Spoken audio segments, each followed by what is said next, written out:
1968, and was the last public appearance before his assassination the next day. He was in Memphis to support a strike by garbage workers.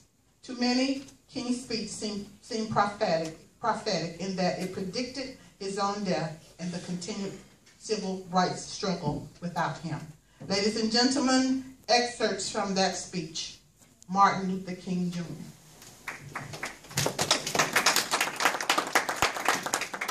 All we say to America is be true to what you said on paper. If I lived in China or Russia or any totalitarian country, maybe I could understand some of these illegal injunctions.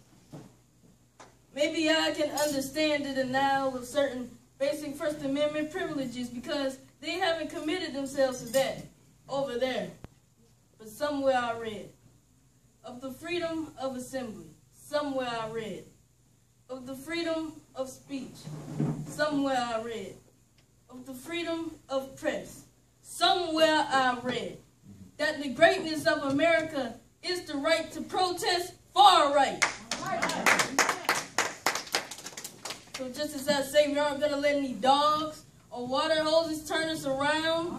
We aren't going to let any injunction turn us around. Well, I don't know what will happen now. You've got some difficult days ahead. But it really doesn't matter with me now because I've been to the mountaintop. I don't mind. Like anybody, I would like to live a long life. Longevity has its place. But I'm not concerned about that now. I just want to do God's will. And He's allowed me to go up to the mountain. And I looked over.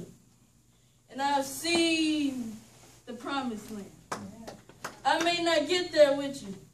But I want you to know tonight that we as a people will get to the promised land. And so I'm happy tonight. I'm not worried about anything. I'm not fearing any man